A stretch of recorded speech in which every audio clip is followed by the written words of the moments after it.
Why does achieving everything you wanted still leave you feeling empty?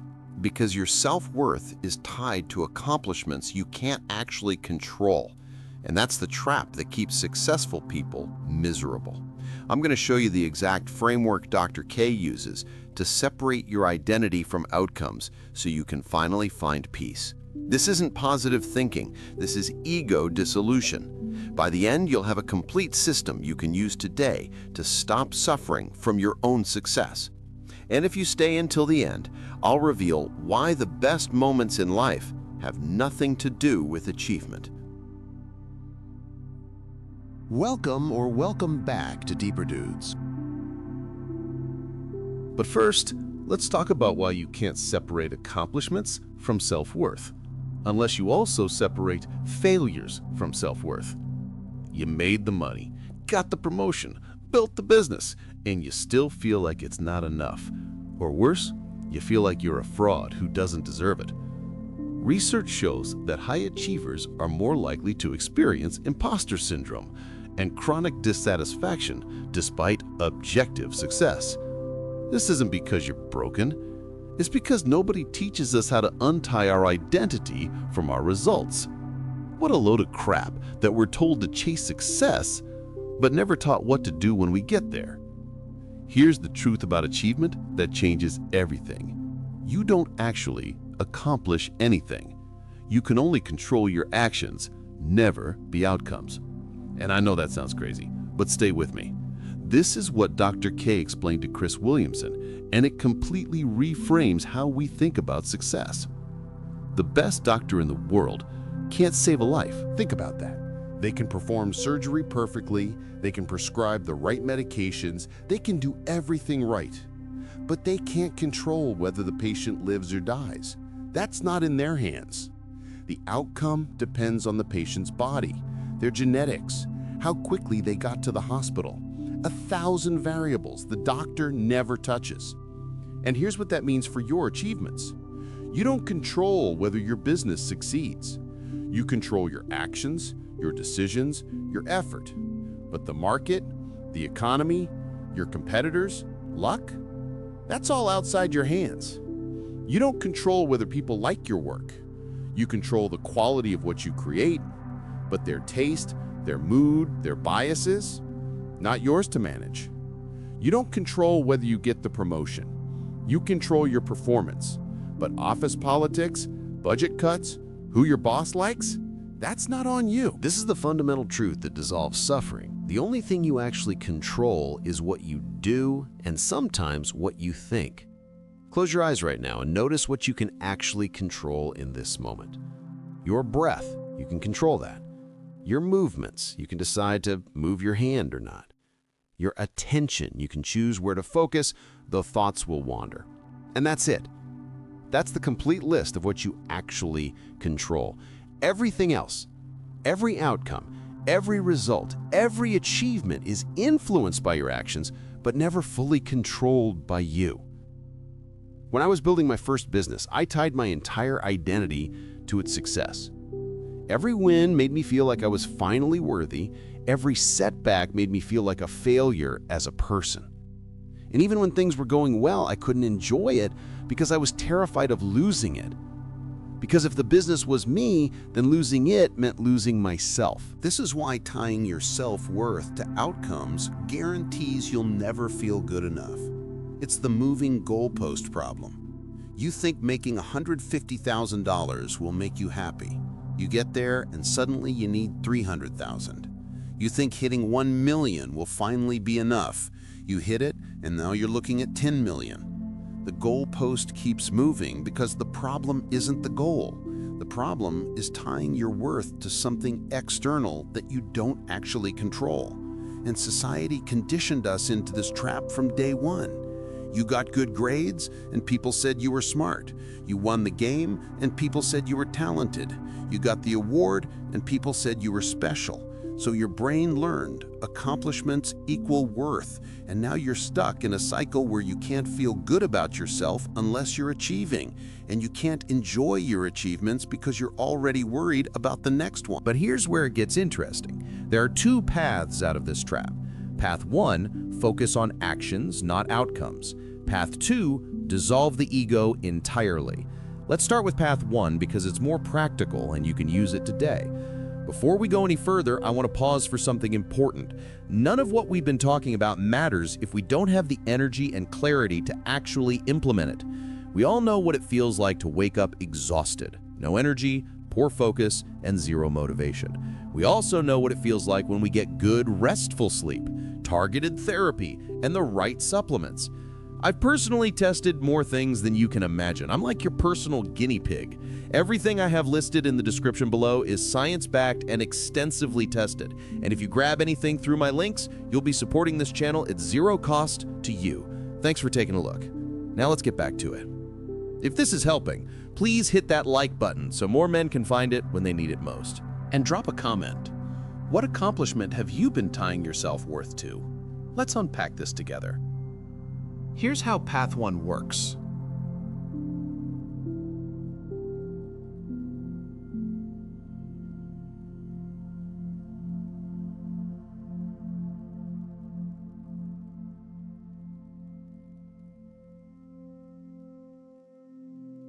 Shift your entire focus from outcomes to actions. Dr. K tells a story about working in the emergency room.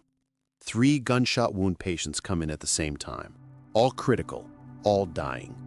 And he has to choose who to treat first. He does everything he can, perfect technique, perfect decisions, and one of them dies. Now, if he ties his worth to the outcome, he's a failure. A patient died under his care. But if he focuses on his actions, he did everything right. He controlled what he could control. He made the best decisions with the information he had. He performed flawlessly. And that's all he could ever do. The outcome was never in his hands. This is the lesson that lets trauma surgeons sleep at night. This is what lets pediatric oncologists treat kids with cancer and not fall apart when they lose one. They focus on their actions, not the outcome. And you can apply this same framework to your life. Here's the system. 1. Identify what actions are actually in your control for your goal. Not the outcome, just the actions. If you want to grow your business, you control how many calls you make, how much you improve your product, how you treat your customers. You don't control whether they buy. 2. Set standards for your actions, not your outcomes. Instead of, I need to make $100,000 this year, it's, I will make 50 sales calls per week and improve my pitch based on feedback. Instead of, I need to get promoted, it's, I will deliver exceptional work on every project and communicate my value clearly in reviews. 3. Judge yourself only on whether you met your action standards. Did you make the 50 calls?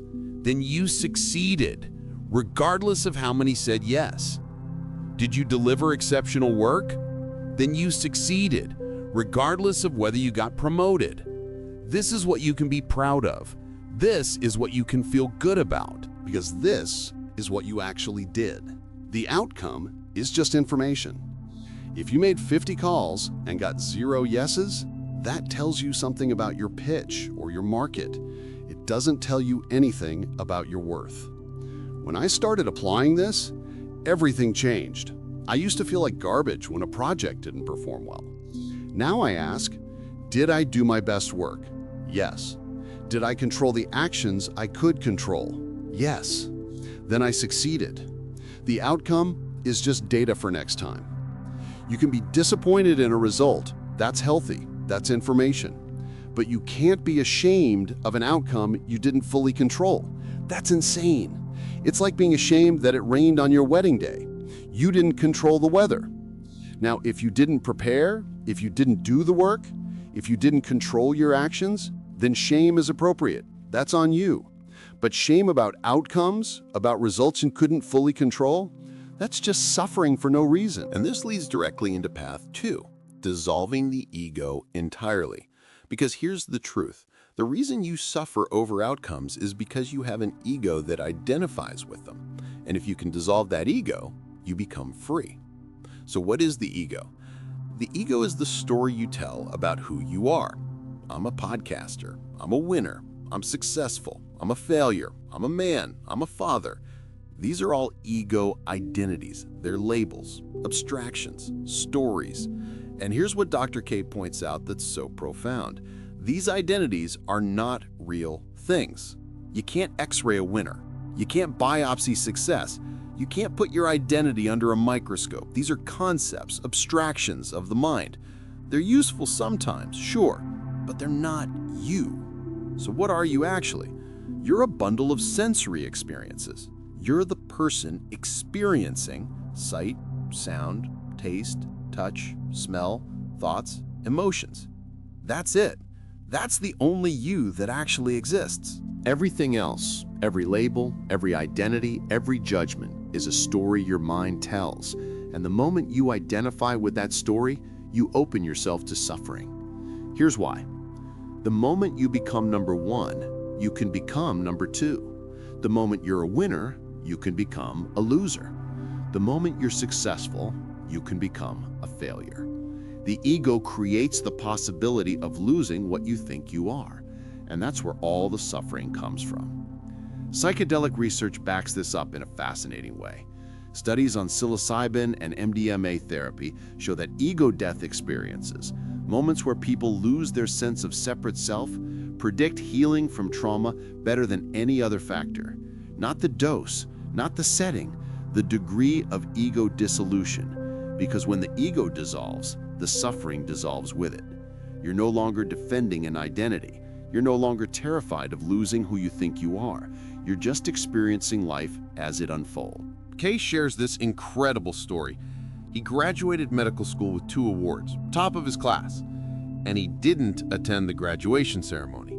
Not because he didn't care, but because he realized the awards didn't change who he was. The recognition, the achievement, the identity of being an award winner, it was all just abstraction. He was the same person before and after.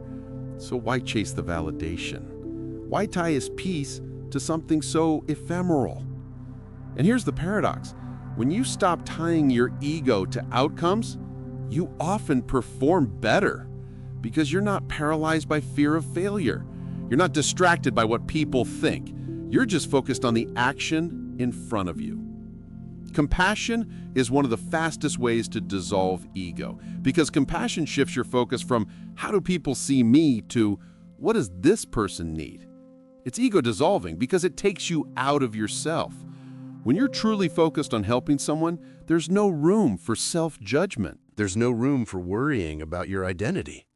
You're just present, just acting, just being. And ironically, those are often the moments when you feel most alive. The best moments in life have nothing to do with achievements. Think about it. Taking a piss when you desperately need to, eating when you're starving, sitting down when you're exhausted, drinking water when you're thirsty. These moments have nothing to do with your identity, your accomplishments, your status. They're just pure experience, just you, living. And they feel incredible. That's what you actually are. Not a podcaster, not a winner, not a loser, just a person experiencing this life. The rest is abstraction. And thoughts, even your own thoughts about yourself, are not reality. When you think, I'm a failure, that's a thought. It's not money in your bank account. It's not a physical object. It's just electricity firing in your brain. When someone else thinks you're a failure, that's their thought. It doesn't change reality. It doesn't change what you did or didn't do. Judgments, yours or others, are just thoughts. And thoughts don't put money in your bank account. They don't change what happened. They're just mental events passing through awareness. So who suffers? The ego suffers. The story you tell about yourself suffers. But if you can recognize that story as just a story, just an abstraction, then you can let it go. You can do everything you can with your hands. You can sleep at peace, and you can wake up the next day and do better, because that's all you control. When you combine both paths, when you focus on actions and dissolve the ego, you become unstoppable. Not because you win everything, but because you're no longer afraid of losing. You do your best. You let go of the outcome. You don't tie your worth to the result. And you're free. This is how you separate self-worth from accomplishments. Not by achieving less, but by understanding that you and your achievements are two different things. One is real, one is abstraction. And the moment you truly understand this, not intellectually, but in your bones, you become free.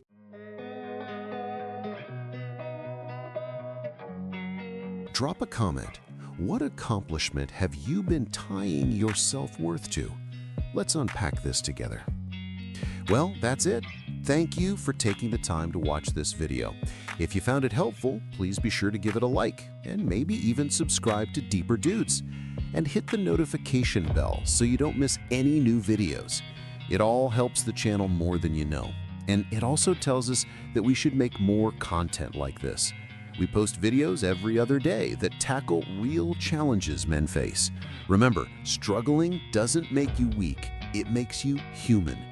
The fact that you took time to watch this means you're ready for something better. Thanks again for watching and for checking out all the amazing products in the description below. They could jumpstart your healing journey. Catch you in the next one, Deeper Dudes. Until then, keep learning, keep growing, keep thriving.